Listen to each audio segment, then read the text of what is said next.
Doctor? Dr. Chakwas. I think she's waking up.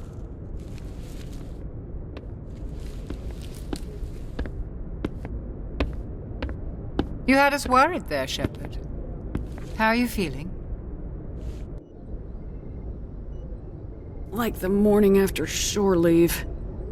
How long was I out? About 15 hours. Something happened down there with the beacon, I think.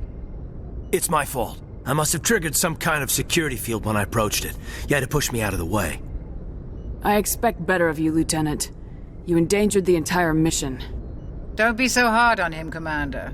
We have no idea if that's what actually set it off. Unfortunately, we'll never get the chance to find out. The beacon exploded. A system overload, maybe. The blast knocked you cold. Williams and I had to carry you back here to the ship. I appreciate it. Physically, you're fine. But I detected some unusual brain activity. Abnormal beta waves. I also noticed an increase in your rapid eye movement. Signs typically associated with intense dreaming. I saw... I'm not sure what I saw. Death, destruction... Nothing's really clear. I better add this to my report. It may... Oh, Captain Anderson.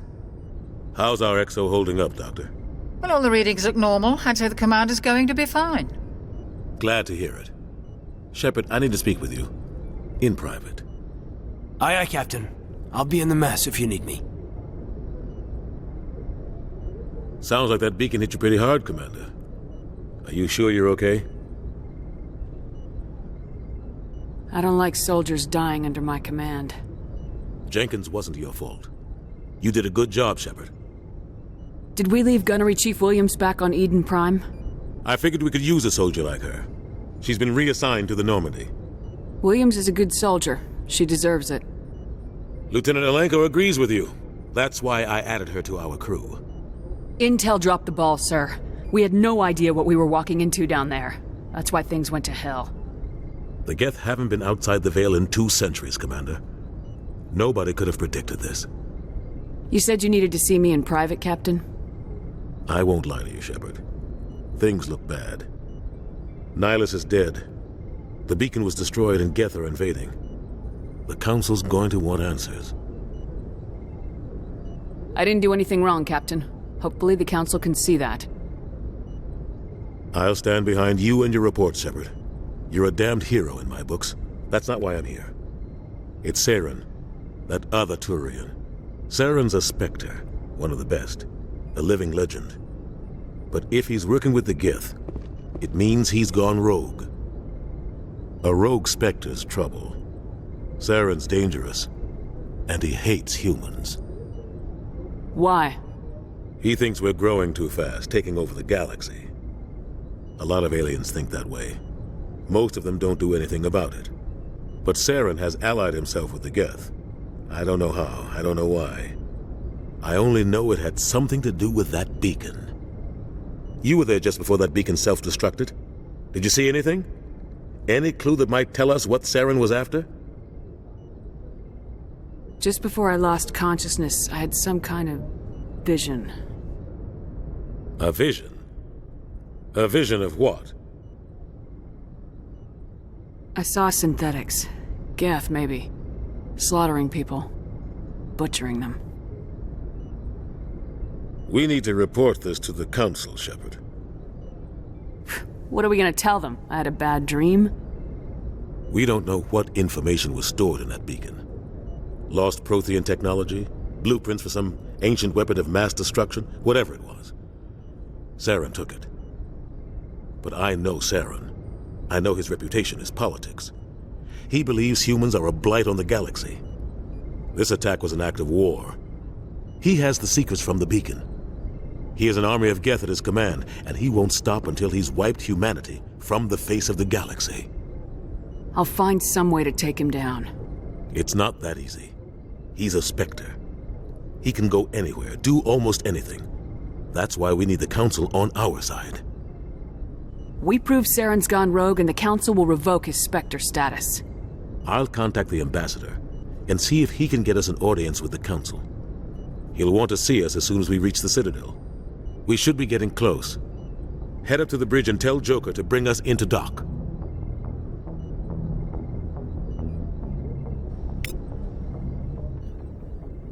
So there's a few neat character things happening. The biggest one probably is the idea that there's a scripted sequence there where Kaidan walks in front of the beacon and is at risk, and the Shepard immediately more or less sacrifices themselves to stop Kaidan from being question mark, because we don't even know what's happening in that situation, but they thoughtlessly put themselves forward to stop this from happening. That's important. In many games, that would be seen as an infringement of player choice, because you don't get the choice of whether or not to save Kaidan there. But the thing here is that it's introducing the idea that Shepard is a certain type of character. This is not Star Wars, where you pick a good or bad character and do massively different decisions. You are a hero that's going to save the universe or die trying. And so when one of your squad members is at direct risk of being in some kind of danger, you thoughtlessly throw yourself into danger to save them, because that's exactly what will be required of you in order for the plot to happen throughout the entire game. Is you have to be someone who's willing to risk themselves for the rest of humanity, or none of the plot can happen. And so that's the confine in which your character exists. So here we have infinite metagel. I come back here and I can always get metagel between missions, which means that I never have to worry about it as a actual resource I have to acquire. I just have to worry about it in Estus Flask terms, like whether or not I can use it, conserve it enough to get through things. And that's why it helps to have shield-related abilities, to hopefully reduce the amount of you'll have to use it in general. Okay, Commander, I'm glad to see you're okay. Losing Jenkins was hard on the crew, and I'm glad we didn't lose you too. Things were pretty rough down there. Yeah, you never get used to seeing dead civilians. It doesn't seem right somehow. But at least you stopped Saren from wiping out the whole colony. I couldn't have done it without you. We're Marines. We stick together. And I'm just sorry that we lost Jenkins. I need to go see Joker. Sure thing, Commander. So can we find any other characters around? Oh, there's Dr. Chakwas. Fun little swapping of things. So this is our...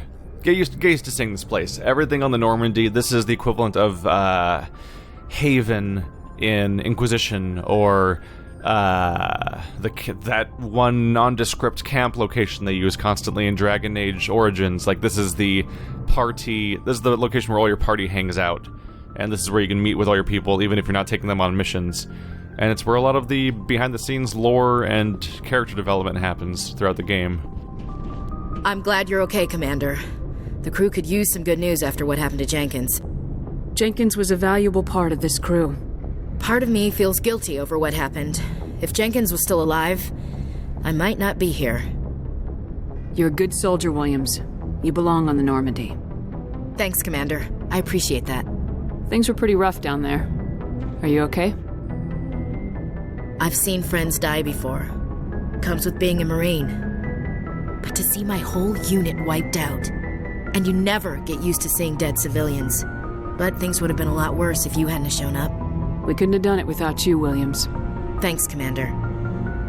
I have to admit, I was a little worried about being assigned to the Normandy. It's nice when someone makes you feel welcome. I think you're gonna fit in here just fine, Williams. Thanks, Commander. Yes, Commander? Is there something you need? How did you end up serving on an Alliance ship? I enlisted right out of med school. Earth always seemed boring to me. Too safe, too secure. I figured the colonies were teeming with exotic adventure. I wanted to travel the stars, tending the wounds of tough soldiers with piercing eyes and sensitive souls. Turns out military life isn't quite as romantic as I'd imagined. But humanity needs the Alliance if we want to keep expanding through the Traverse, and the Alliance always needs good doctors. So I stayed on to do my part. I love the idea that she's so incredibly thoroughly in touch with the romanticized false version of reality that got her to go into where she is now, even though she's so much older now that she would barely even remember enlisting at this point, probably. But she thought that she was going to see great deeds, and yeah, tend to the wounds of tough soldiers with soft souls, and she was fantasizing about all this, and then, well, now she knows what it's like for real. Ever think you made the wrong choice? Sometimes I think about opening a private practice back on Earth, or maybe taking a position at one of the new med centers out in the colonies. But there's something special about working on soldiers. If I left the Alliance now, I'd feel like I was abandoning them. What do you know about Captain Anderson? I've served with him for a few tours now. He knows when to let things slide and when to crack the whip. The crew knows he's seen pretty much anything they'll ever run into. And he cares about the people under his command. How well do you know the lieutenant? I'd never worked with him before this mission. But he has an impressive service record, over a dozen special commendations. Tends to keep to himself, though. Maybe because of the headaches. It's not easy being an L2. What does that have to do with it? Well, most biotics now use the L3 implants.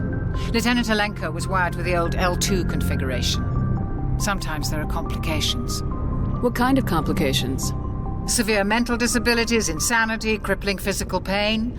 There's a long list of horrific side effects. Caden's lucky. He just gets migraines. I should go. Goodbye, Commander. And so now we're getting information about one of our crew members, but through a third-party source. So, people that use biotics do so via implants. So that means my character has to have an implant too, just by the justification of how that works. So this is not... Instead of being like people that are just force sensitive and they magically use the force and they're the chosen ones and they got midichlorians or something. Yeah, sorry to acknowledge that. Now we have characters who have implants. They interact with Mass Effect fields, and Mass Effect is just a force that already exists in the universe, and the implants let them interact with that, but it's imperfect science, so people have various iterations, and you get some people have the unfortunate fate of being the equivalent of an iPhone early adopter, but for an implant in your brain, and so they get crippling pain and go insane and stuff like that trying to use these kinds of powers. I believe my character has L3s also, so I'm the level past Caden where I don't have the problems, but he can have issues, and he's lucky that he doesn't have more issues. Go speak to Joker when you're ready. Tell him to bring the Normandy into dock. I love that. It takes work to do that, to have voice-acted lines for random characters around the entire ship, because they give you access to basically everyone, just to point you in the right direction because you need to proceed, but they don't want to have them sit there and idly ignore you either. And there's just random people hanging out, being alive. You can't necessarily talk to everyone ever, but there's always little crowds of people here and there because it makes the place feel lived in and like it actually does have the crew that would be necessary for it to have to proceed. I should check to see if I can talk to Caden about the implants yet. Joker's waiting for you on the bridge. Nope. We should probably proceed forward.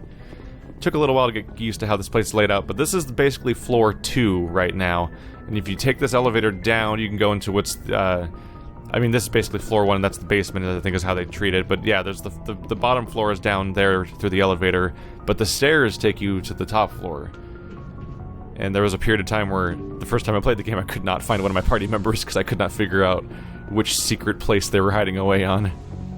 I'm glad you're okay, Commander. Losing Jenkins was hard enough on the crew. So I wonder if anyone's even in here anymore, because this is where we met with Nihilus and Anderson before. Yep, it's just here. Hey, a Codex entry. I'm actually curious. I don't think I've mostly looked at any of these, really. There's a lot of them. There's a scary number of them. Unfortunately, I think if you highlight stuff, it immediately gets marked as viewed, which is unfortunate. But here we get a lot of background about how these things work. And some of them are even voice acted. Unfortunately, not very many of them. So this actually gives me context about the communications, the system that we have right here. And it helps explain, like, how, like, this is... It's interesting because they wanted this to be like a fully fledged, like a Star Trek type universe where everything has a reason behind it, an explanation behind it, and it's hard to say if they necessarily had the resources to make stuff feel real enough, but there's almost always some kind of explanation here. So like here's an explanation saying that like we actually have convoys that are in a pattern throughout like the mass relays, which are that big like laser gun spiral Mass Effect thing you see on the loading screen that we used to travel, like we used in the intro. Like, there's convoys around the mass relays that they use to communicate through the mass relays, and that lets us to have really, really long distance communication. And as you can see from this very long description, they've actually got a really articulate description of a lot of this stuff. I don't know if I'll stop to do Codex entries too much in this playthrough. I do it a lot in playthroughs, but this one has almost a nightmarish number of them, and they're very, very exhaustive in their detail, which is very impressive. But if you find yourself curious about a very specific element of the game, you might want to supplement this playthrough by looking at the wiki, where I hope there's a Codex archive online somewhere. That'd be nice. I feel like some nerd would definitely put the time in for this, right? But this is some basic information about the L3s and everything's. So the amps are made by Asari artisans, and I believe the Asari actually can just. I think they can just use biotics on their own, right? I think that's actually, yeah. Biotics manipulate mass effect fields using dozens of element zero nodules within the nervous systems that react to electrical stimuli from the brain. Yeah. I don't know if it mentions it anywhere in here. No, actually, I think it says that everyone has to have an implant, and it's just that the base of the skull is where the humans use it. Yeah, I think that the Asari may have been the ones that found biotics in the first place, but didn't necessarily be able to. I don't think they necessarily were able to do it naturally, but they were the ones that are used to crafting the amps, and now everyone uses them. There's Navigator Presley. There's a lot of Codex entries in this game. They're good to pick up for experience, and every now and then I still remember where some of them are hidden. But they're really good about making this a game where you can walk up to a random thing, press A, and then read a Codex entry about the thing if you're really curious. Good timing, Commander. I was just about to bring us into the Citadel. See that taxpayer money at work.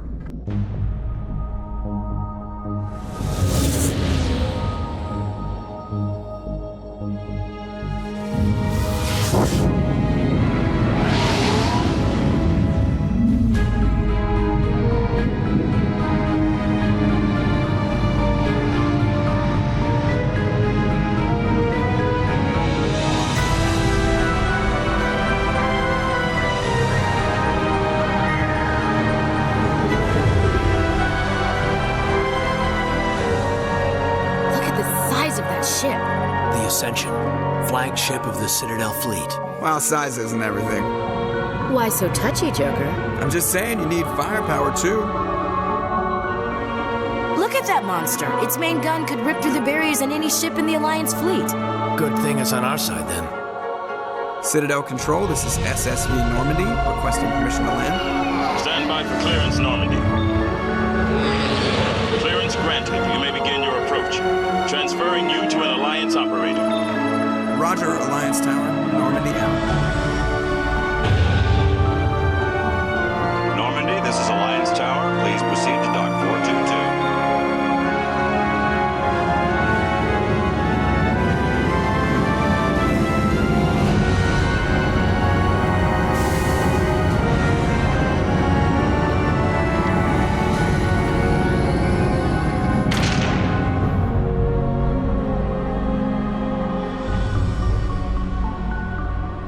This is an outrage! The Council would step in if the Geth attacked a Turian colony? The Turians don't found colonies on the borders of the Terminus systems, Ambassador. Humanity was well aware of the risks when you went into the Traverse. What about Saren? You can't just ignore a rogue Spectre. I demand action! You don't get to make demands of the Council, Ambassador. Citadel Security is investigating your charges against Saren. We will discuss the CSEC findings at the hearing, not before. Captain Anderson, I see you brought half your crew with you. Just the ground team from Eden Prime, in case you had any questions. I have the mission reports. I assume they're accurate? They are. Sounds like you convinced the Council to give us an audience. They were not happy about it. Saren's their top agent. They don't like him being accused of treason. Saren's a threat to every human colony out there. If they don't stop him, I will. Settle down, Commander. You've already done more than enough to jeopardize your candidacy for the Spectres. The mission on Eden Prime was a chance to prove you could get the job done.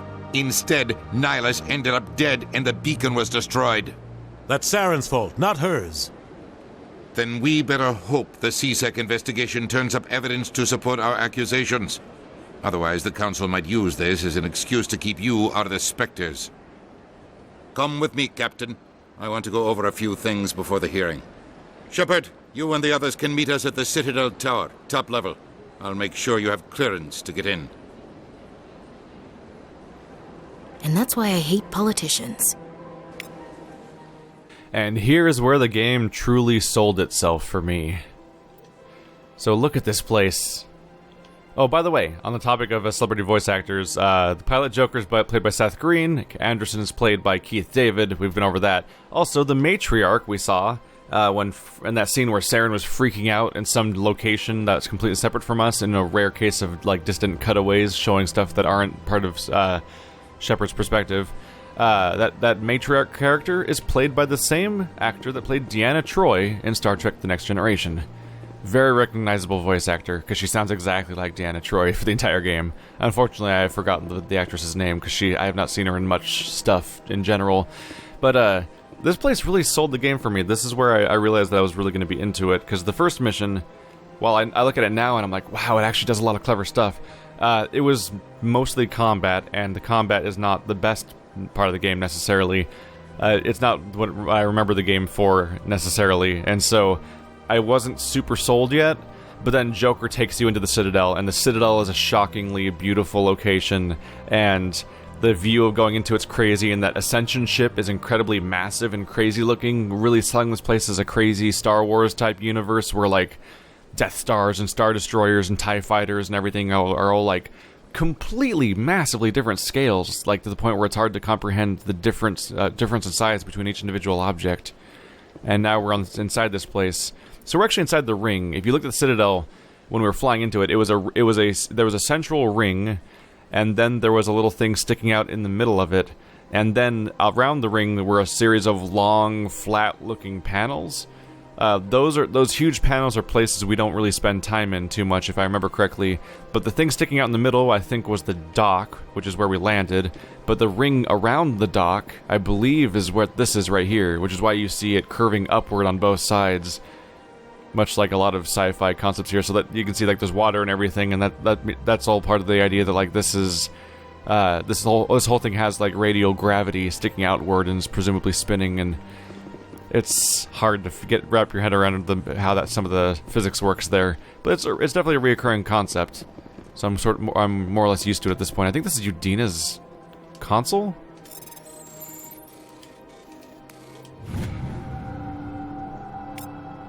Alliance Patrol Report. Captain Hendrickson reported some unusual energy readings during a patrol of the Argos Row cluster. She had particular concerns about the Hydra system, but was recalled before her team could investigate further. No patrols are scheduled for that sector. Do we want to send them in a recon team? But it's just an email I read, so I don't think I get to interact with that in any real way. But this is a cool setting.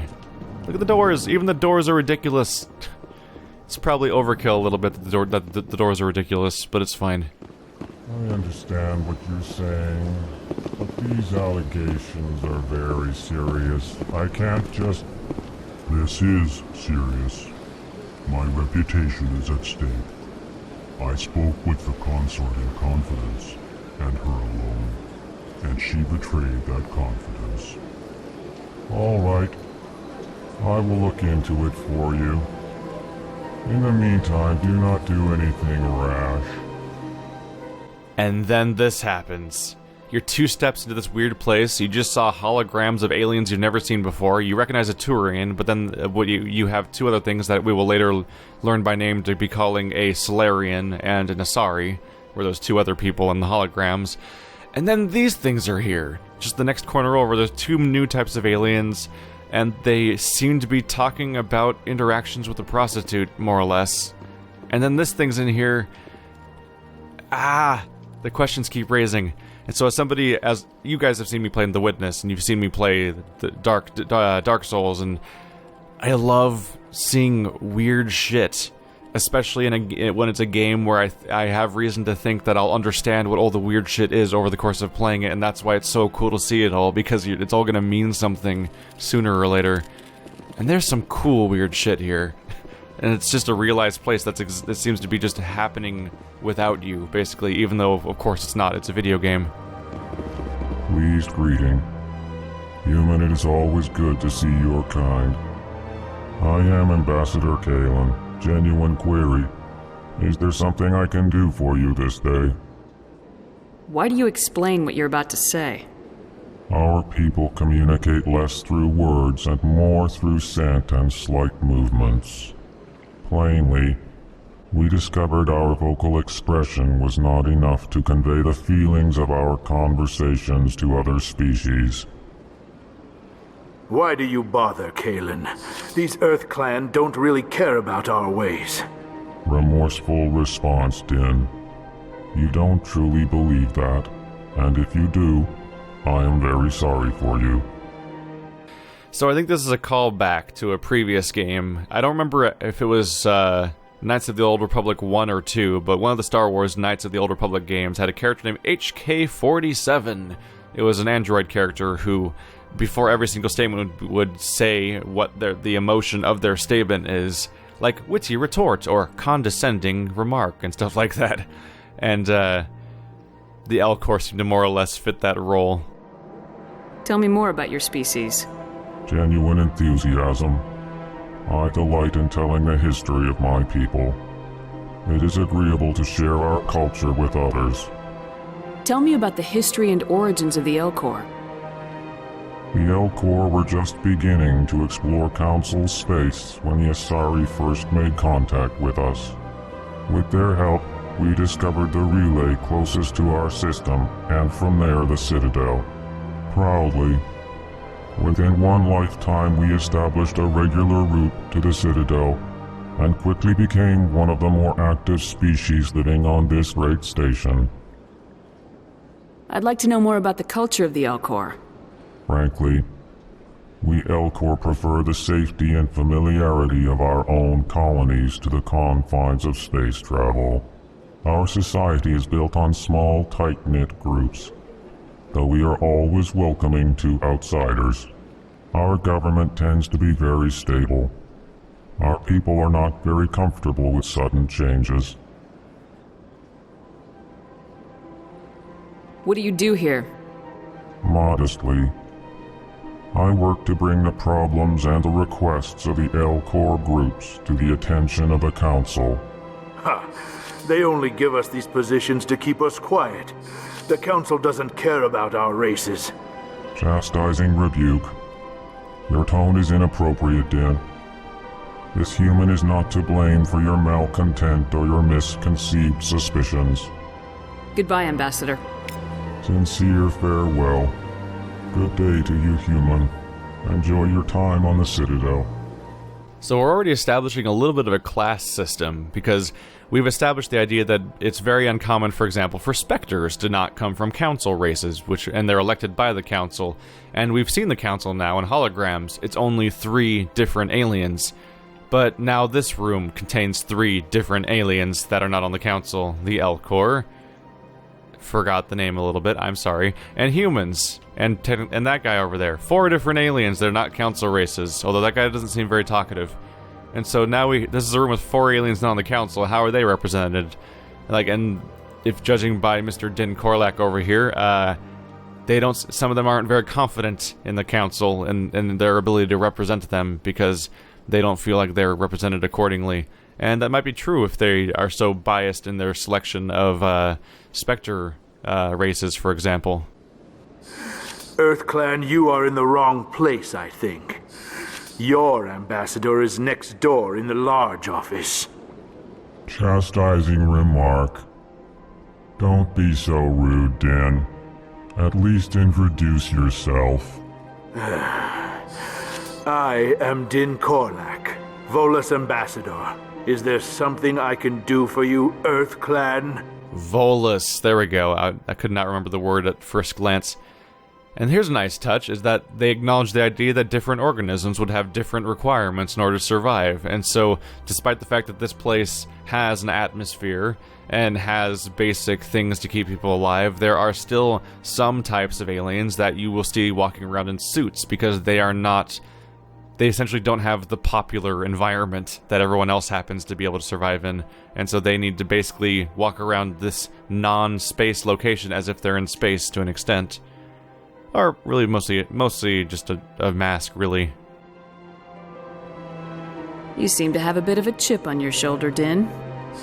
You humans are new to the Citadel, and yet the Council has granted you great favor. Chastising rebuke, Din. Your species has always been granted many concessions.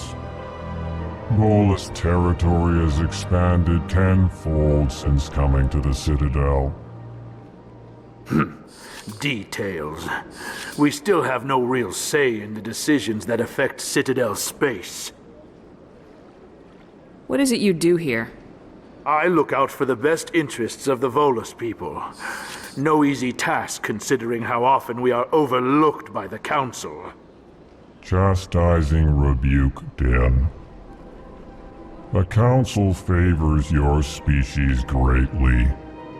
You are naive. The Earth Clan will be invited to the Council long before our species will.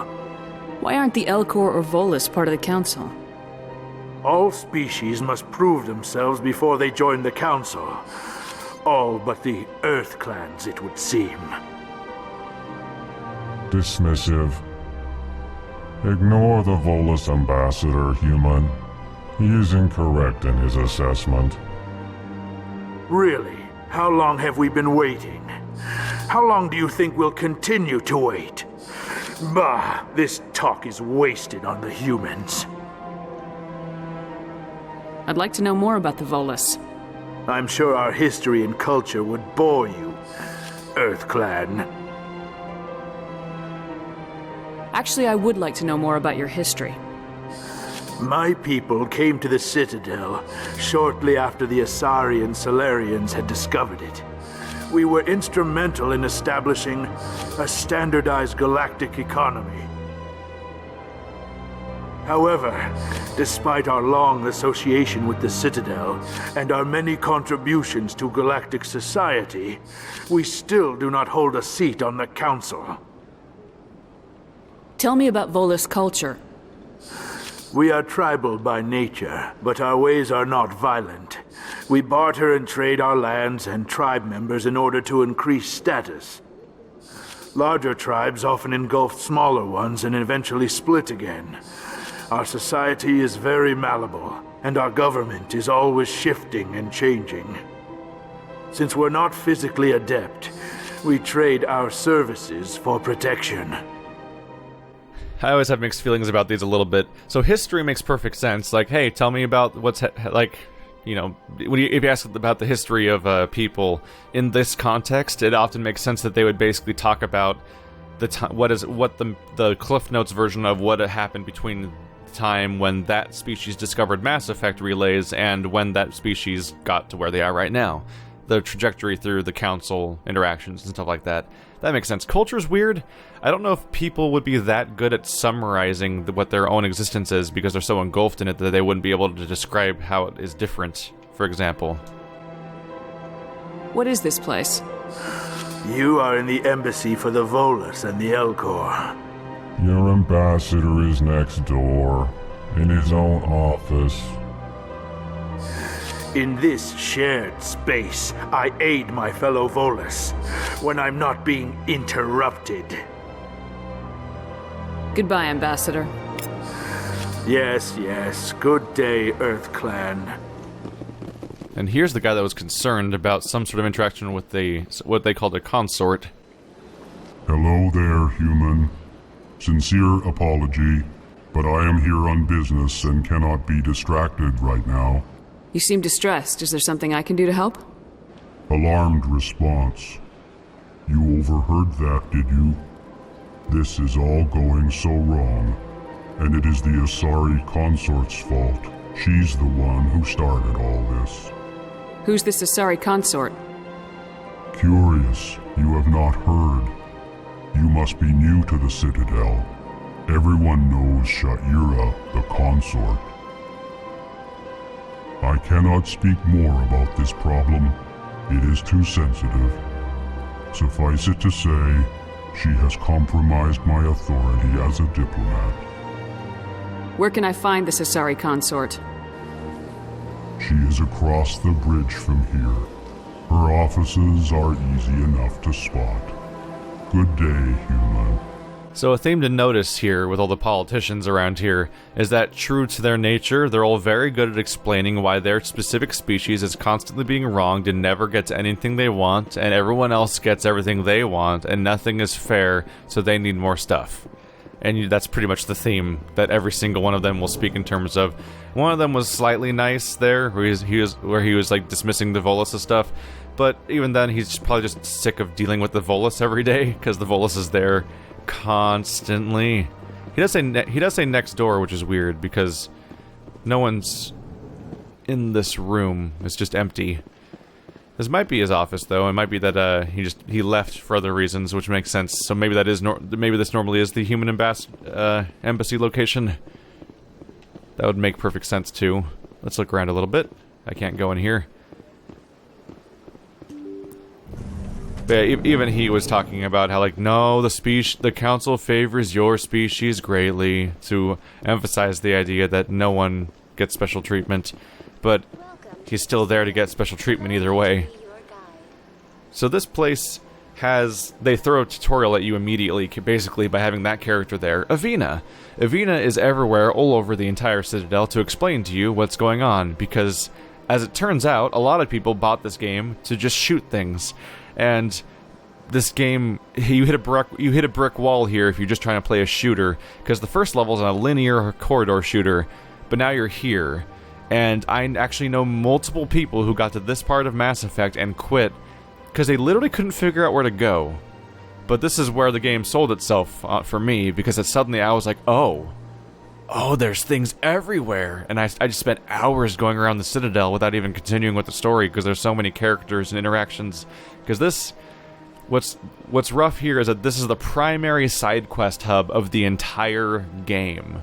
Like, this has the KOTOR structure where you'll go to individual planets throughout the game to do primary missions, and side quests can happen during those missions that are more or less expected to be wrapped up over the course of doing the mission too. Like, you're more or less expected to finish the planet and then leave forever.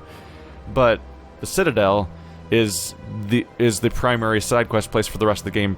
That is always a constant thing, and a lot of people get lost there at the beginning and never find their way out, and it's scary. Greetings and welcome to the Presidium. My name is Avina, and I am pleased to be your virtual guide throughout this level of the Citadel space station. What does that mean?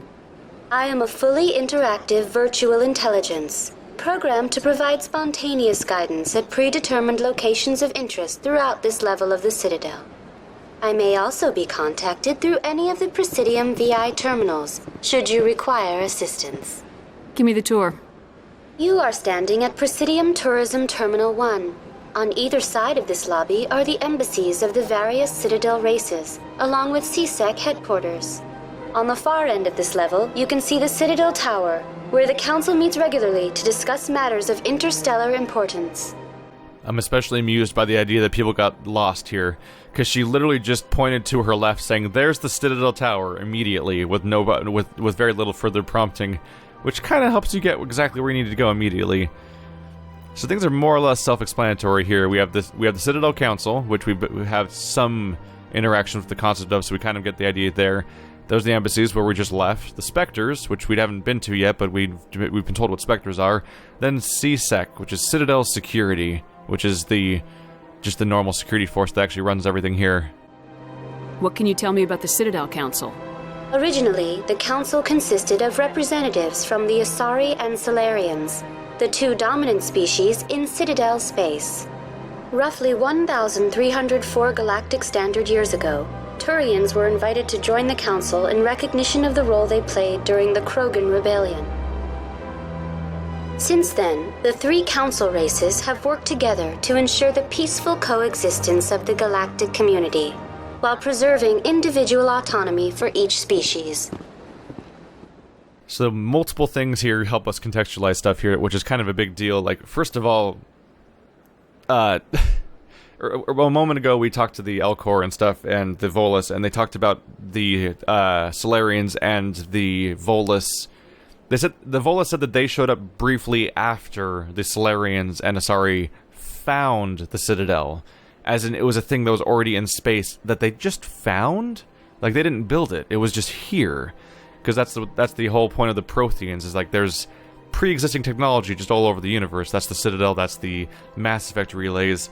And that's a very common trope in both fantasy and sci-fi, is the idea that some sort of missing or absent race made everything and went away. That's used especially in BioWare storylines constantly. But it's interesting here because it gives us context for this timescale here. So originally there was 2 council races, then after 1,300 years they added a 3rd one. So it's very reasonable for the Volus to be very frustrated by the idea of how long do you wait to join the council, because it's been 1,300 years since the 3rd council member was added. Like, there's no evidence that anyone else will ever be added, despite them claiming that there's some concept of proving yourself or something like that, which definitely gives people reason to be mad at humans.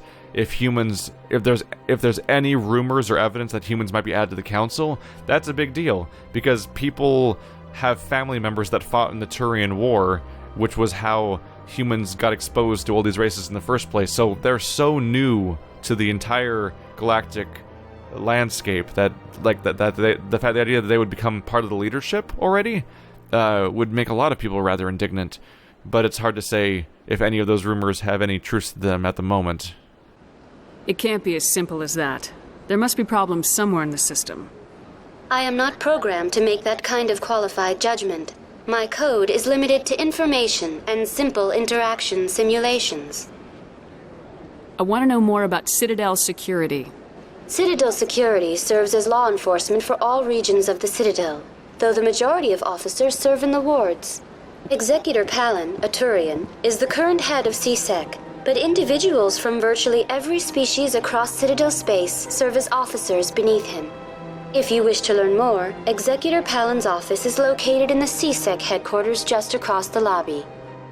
So looking at this character in front of us, Avina, Mass Effect 1 was originally published by Microsoft Studios, as in not EA yet.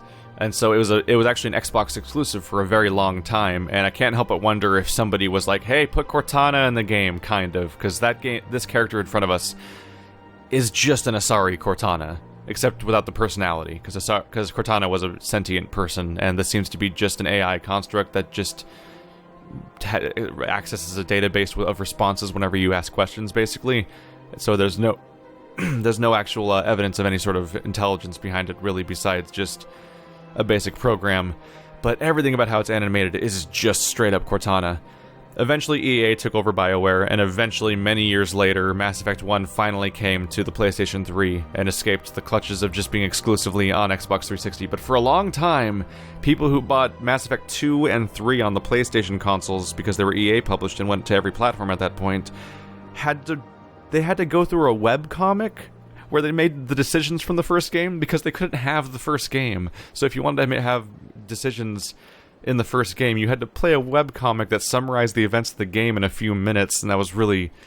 It might be good, it might be well made, but I've never actually looked at it before, but that seems incredibly unsatisfying. Webcomic's the wrong thing to call it. Motion comic is what you should call it, actually. Do you know anything about Spectres?